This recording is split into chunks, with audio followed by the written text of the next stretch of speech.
नमस्कार, सुप्रभात। स्वागत आप सभी का आज की इस प्यारी सी सुबह में सबरंग कार्यक्रम में।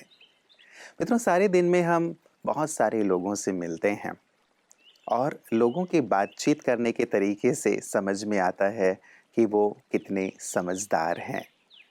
सचमुच समझदार व्यक्ति की अनेक परिभाषाएं निकाली जा सकती हैं, अनेक उनकी निशानियां निकाली जा सकती हैं, जिनमें से एक ये भी है कि वो दूसरों के द्वारा की गई आलोचनाओं का बहुत ही सहजता से सामना करते हैं। उसमें विचलित नहीं होते, लेकिन वहीं से अपने आगे बढ़ने का मार्ग निकाल लेते हैं।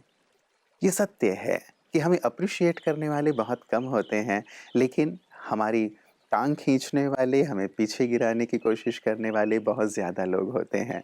लेकिन जो समझदार व्यक्ति होता है, वो आगे बढ़ने का मार्ग स्वतः तलाश लेता है, बिना विचलित हुए। ऐसा ही है कुछ आज का सुंदर सुवाक्य भी। आइए सुनते हैं कि समझदारी का परिचय किस प्रकार से समझदार व्यक्ति देते हैं। हमारे जैसा कोई नहीं और यही हमारी सबसे बड़ी ताकत है। हमारी सबसे बड़ी ताकत यही है कि हम जैसे हैं वैसे कोई और नहीं हो सकता। अक्सर लोग दूसरों से तुलना करके खुद को कमतर महसूस करने लगते हैं, लेकिन सच्चाई यह है कि हर इंसान की अपनी अलग पहचान और क्षमता होती है। जो व्यक्ति अपनी इस अनोखी पहचान को स्वीकार करता है, वह अपनी खुद की दुनिया बना लेता है।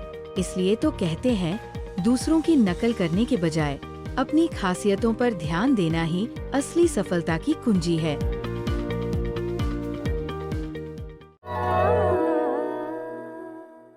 मित्रों, अब तक तो सुनते आए टीट फॉर टैट की नीति को अपनाओ, लेकिन उससे एक कदम हम आगे बढ़ें और लोगों को बातें करने दें, कुछ भी कहने दें, लेकिन हम उन बुरी बातों से भी, अपने लिए की गई ग्लानि की बातों से भी अपने लिए राह निकाल लें, आगे से आगे बढ़ें।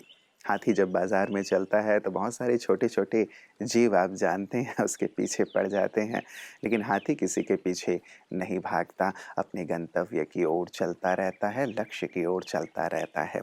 हम भी लक्ष्य पर एकाग्र रहें और आगे से आगे बढ़ते रहें, अपनी भावनाओं को सबके लिए सुंदर और श्रेष्ठ रखते हुए, क्योंकि हमारी भावनाएं हमारे तन, मन, जीवन और हमारे लक्ष्य को प्रभावित करने वाली होती हैं।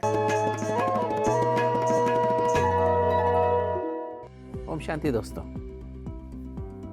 दोस्तों, आज हम उस दौर में हैं जब मेडिकल साइंस बहुत तेजी से तरक्की कर रही है। बहुत तेजी से नई एडवांसमेंट्स रोज हम सुन रहे हैं। दोस्तों, सबसे बड़ी जो अच्छी चीज़ है वो देखने में आई है कि हमारे जो विचार, जैसे हमने पहले भी शेयर किया, जो हम विचार करते हैं, negative thoughts, negative emotions, negative संकल्प, नेगेटिव भावनाएं, हमारे अंदर रिएक्शन, सेल्स की रिएक्शन बढ़ जाती है और सेल्स टॉक्सिन से भर जाती हैं और फिर सेल्स समय से पहले या तो काम करना बंद कर देती हैं, सेल्स मर जाती हैं और इस तरह से बीमारी, या कई बार वो सेल्स में ऐसी रिएक्शंस होती हैं जिससे कैंसर पैदा हो जाता है और सेल्स, एक ग्रुप ऑफ सेल्स कैंसर का रूप ले लेती हैं। जैसे दोस्तों, जब हम मेडिटेशन के द्वारा हम शांति महसूस करते हैं, थॉट स्पीड स्लो हो जाती है, जिससे हमारी जो नॉर्मली 1,00,000 रिएक्शन एक सेल में होती हैं, जब हम शांति को महसूस कर रहे होते हैं, थॉट स्पीड स्लो हो जाती है, तो हमारे अंदर लगभग 80,000 रिएक्शंस एक सेकेंड में होती है। इसकी बजाय हम लव, एक प्यार की फीलिंग, प्यार को महसूस करते हैं। प्यार means accepting people as they are. जब हमारे आसपास, हमारे घर में या कार्यस्थान पर, दुनिया में जो भी व्यक्ति जैसे उनको वैसे हैं, उनको एक्सेप्ट कर लेते हैं, उनकी बराबर पालना करते हैं बिना किसी भेदभाव के, इसको प्यार कहते हैं। तो लगभग हमारे अंदर 60,000 रिएक्शंस हो जाती है एक सेकेंड में। इसकी वजह जब हम हैप्पीनेस मीन्स कंटेंटमेंट, हम संतुष्टता, जो हमारे पास जितना है उसमें खुश रहने लगते हैं, तो वो जो हमारी 40,000 रिएक्शंस होती है। जो ब्लिस, आनंद, जब हम आनंद, अर्थात हम एक आत्मा परमात्मा से लवलीन स्थिति का अनुभव करती है, उसमें समा जाती है, समा जाने का अनुभव, नदी सागर में समा के सागर के समान बन जाती है, एकदम टोटल फ्रीडम का महसूस करते हैं, तो हमारी 20,000 रिएक्शंस होती है। इसलिए कहते हैं दोस्तों, peace heals, love heals, happiness heals, bliss heals. क्योंकि रिएक्शंस कम हो गई तो हर सेल में जो टॉक्सिन्स भरे हुए हैं, फ्री रेडिकल्स भरे हुए हैं, वो साफ होने लगते हैं और हम हेल्दी होते जाते हैं। दोस्तों याद रखें, इसलिए जब आप चाहते हैं आप स्वस्थ रहना, खुश रहना, शांति में रहना, सबसे प्रेम से रहना, खुशी रहना, आनंद को महसूस करना चाहते हैं, आनंद में रहना चाहते हैं, तो दोस्तों मेडिटेशन करें, योग करें, तो आप स्वस्थ भी रहेंगे, खुश भी रहेंगे। ओम शांति। कहते भी हैं कि मन का भाव यदि सच्चा हो तो हर काम अच्छा होता है। इसीलिए चारों तरफ चाहे कैसी भी परिस्थितियां हैं, बातें हैं, लोग हैं, हम अपने मन के भाव को सच्चा रखें, अच्छा रखें, तो हमारे साथ सब कुछ अच्छा अच्छा होता चलेगा। उम्मीद हम पूरा करेंगे, हर कदम आगे बढ़ते रहेंगे।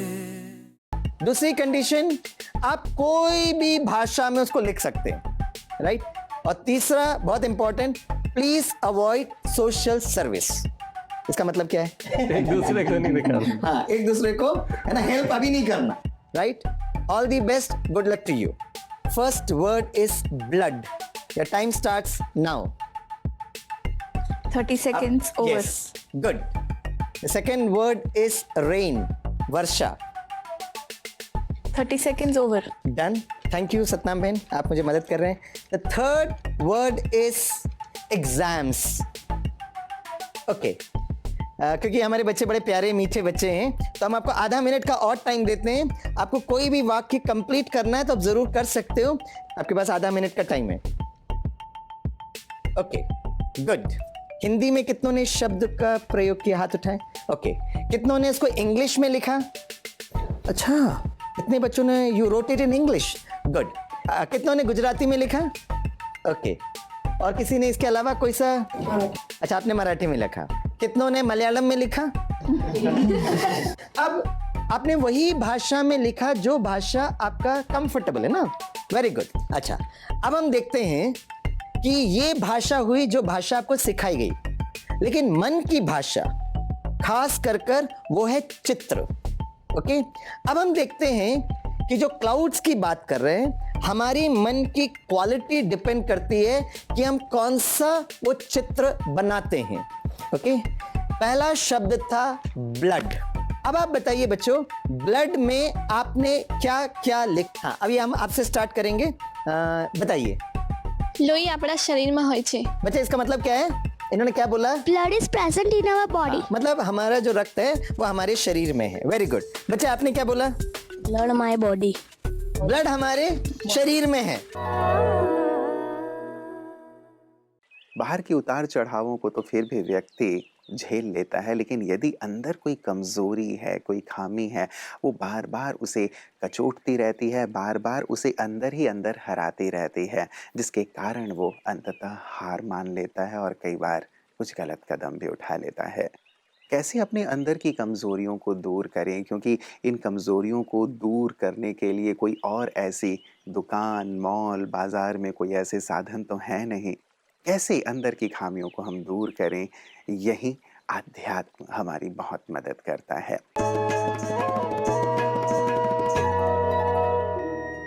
ओम शांति। गीता का प्रसिद्ध श्लोक है, कर्मण्येवाधिकारस्ते मा फलेषु कदाचन। इसके ऊपर बहुत वाद प्रतिवाद चलते हैं, लेकिन हम सभी को पता है कर्म करना हमारे हाथ में है।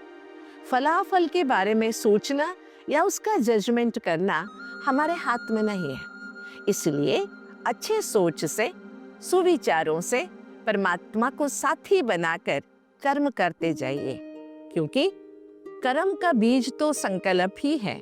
अगर संकल्प श्रेष्ठ है, विचार श्रेष्ठ है, हमारा कर्म श्रेष्ठ है, तो हमारे कर्म का फल कोई हमसे छीन नहीं सकता है।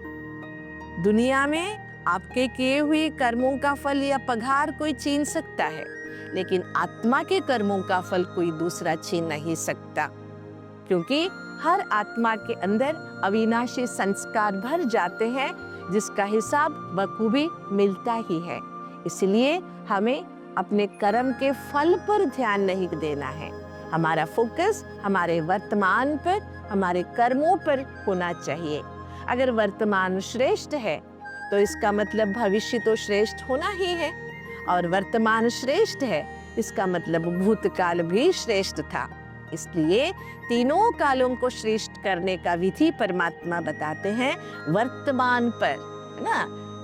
कॉन्सेंट्रेट ऑन योर प्रेजेंट, वर्तमान पर अपना ध्यान दो, अपनी एकाग्रता, चित्त की एकाग्रता वर्तमान पर रखकर अगर हम कर्म करेंगे तो हमारा कर्म श्रेष्ठ होगा, कर्म से जन्म भी श्रेष्ठ होगा और फल भी श्रेष्ठ होगा। कर्म श्रेष्ठ होगा, फल श्रेष्ठ होगा तो मानव जीवन सदा काल के लिए सुखी बन जाएगा। ओम शांति। मित्रों, कहते हैं कि खुद पर भरोसा करने का हुनर सीख लो, क्योंकि सहारे कितने भी मजबूत क्यों ना हो, एक ना एक दिन साथ ज़रूर छोड़ जाते हैं। इसीलिए खुद पर भरोसा करना और खुदा पर निश्चय रखना, विश्वास रखना, आस्था रखना, ये बहुत ज़रूरी है। संसार की बड़ी से बड़ी जो विपदाएं हैं, आपदाएं हैं या हमारे सामने आने वाली चुनौतियां हैं, परिस्थितियां हैं, उनसे हम सहज रूप से पार हो जाते हैं जब खुद पर भरोसा होता है और उस पर आस्था हमारा बना रहता है। बाकी तो जिन लोगों को भी हम अपना सहारा समझते हैं, वो कहीं ना कहीं हम सबका अनुभव है, साथ तो वो छोड़ ही देते हैं। तो क्यों ना हम इतने योग्य बने, काबिल बने कि हमें किसी के सहारे की ज़रूरत ना पड़े, लेकिन हम औरों के सहारे बन जाएं। बहुत गहराई से इस बात पर विचार कीजिएगा कि कैसे हम अपने आप को ज़्यादा से ज़्यादा सुदृढ़ करते चलें दिनों दिन, और साथ ही अपने विश्वास को भी उस पर ज़्यादा से ज़्यादा सुदृढ़ करते चलें, ताकि हमारी जो नैया हैं कभी भी डगमगाए नहीं, लेकिन हम सहजता से अपने जीवन का आनंद लेते हुए अपने गंतव्य तक पहुंच जाएं। विचार कीजिएगा, कल पुनः इसी वक्त आप सबसे मुलाकात होगी। नमस्कार। ओम शांति। जीवन के